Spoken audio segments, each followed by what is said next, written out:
Assalomu alaykum hammaga. Siz yana o'z chiziqchakor 01 kanalidasiz. Bugun biz internetdagi eng ko'p beriladigan savollardan biriga, ya'ni K-pop idol bo'lishning qanday yo'llari bor bo'lishi mumkinligi haqida savollarga javob beramiz. Ko'pchilik o'ylaydiki, K-pop idol bo'lish uchun faqat Koreyaga borish yoki yaxshi raqs tushishni o'zi yetarli. Lekin aslida K-pop industriyasiga kirishning bir nechta yo'llari mavjud. Ana o'sha barcha yo'llarini, ularning afzalliklari va kamchiliklarini, qaysi biri eng real ekanligini birgalikda ko'rib chiqamiz. Xo'sh, K-poperlar tayyor bo'lsangiz, boshladik. Online audition. Hozirgi kunda chet elliklar uchun eng mashhur va eng qulay aynan online audition hisoblanadi. Bu usulda siz Koreyaga bormaysiz. Kompaniyaning rasmiy saytiga kirib ariza topshirasiz. Albatta, deyarli barcha yirik kompaniyalarda aynan bu tizim mavjud. Odatda sizdan ism, yosh, millat, bo'y, vazn, fotosurat, qo'shiq videosi, raqs videosi, ba'zan rep videosi so'raladi. Keyin kompaniya videolaringizni ko'rib chiqadi. Agar ularga yoqsangiz, siz bilan email yoki telefon orqali bog'lanishadi. Shundan keyin ikkinchi bosqich boshlanadi. Ko'pchilik idollar aynan shu yo'l orqali kirishgan. Bugungi kunda bu eng real imkoniyatlardan biri hisoblanadi. Global audition.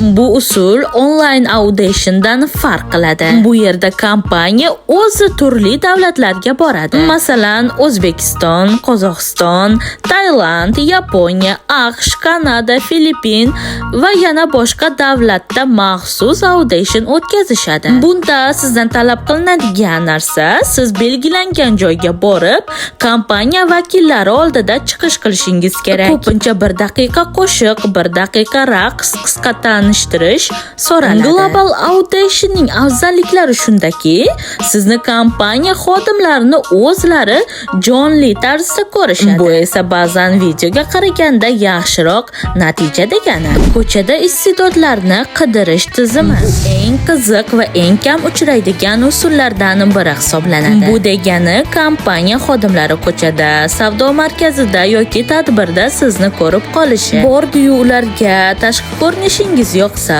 ular sizga o'z vizitkalarini berishadi. Keyin esa sizni auditionga taklif qilishadi. Ko'pchilik mashhur idollar shu yo'l bilan topilgan. Masalan, bunga yaqqol misol Chainfu bir necha marta ushbu kasting takliflarini olgan. Seyxun esa maktabga ketayotganda SM Entertainment xodimlari tomonidan topilgan. Lekin bu usulga umid bog'lab bo'lmaydi, chunki bu juda kam uchraydigan holat hisoblanadi. K-pop akademiyalari. Koreyada yuzlab idol akademiyalari mavjud. Bu akademiyalar vokal, raqs, rep, aktyorlik, kamera oldida ishlash, intervyu berishni o'rgatadi. Ko'plab kompaniyalar aynan shu akademiyalar bilan hamkorlik qiladi. Shuning uchun akademiya orqali kirgan odamlarning imkoniyati ko'proq bo'ladi. Lekin afsuski, bu yo'l anchagina qimmat. Tanlov orqali saralash shoulari eng xavfli va eng mashhur yo'llardan biri. Masalan, Produce 101, Island, Boys Planet,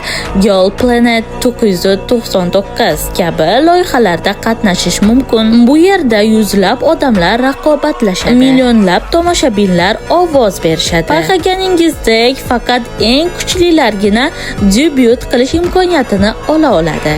Xo'sh, koreys tilini bilish shartmi? Bu savol juda ko'p beriladi. Bilasizmi, audition topshirish uchun koreys tilini mukammal darajada bilish shart emas. Lekin amaliyotchi, ya'ni idollikka tayyorlanish jarayonida koreys tilini o'rganishga majbur bo'lasiz. Chunki albatta darslar, treninglar, intervyular, kompaniya yig'ilishlari aynan koreys tilida bo'ladi.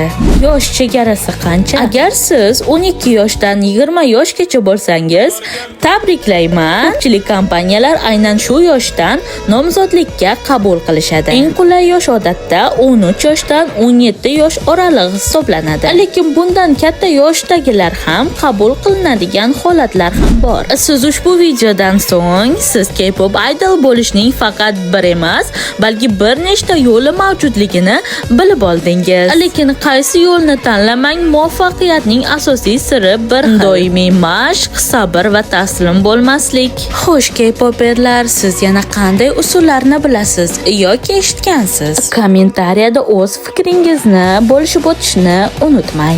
Video yoqqan bo'lsa, mehnatimizni qo'llab-quvvatlash uchun like tugmasini bosishni unutmang. Ha, aytgancha kanalga ham obuna bo'lib qo'ying. Aynan shunday qiziqarli videolar va so'nggi yangiliklar ushbu kanalda chiqadi. Hozircha esa sizga yetkazmoqchi bo'lganimiz shulardan iborat edi. Har doimgidek biz siz bilan xayrlashmaymiz, shunchaki keyingi ko'rsatuvlargacha ko'rishguncha deb qolamiz. Ketkazgan vaqtlaringga rozi bo'linglar.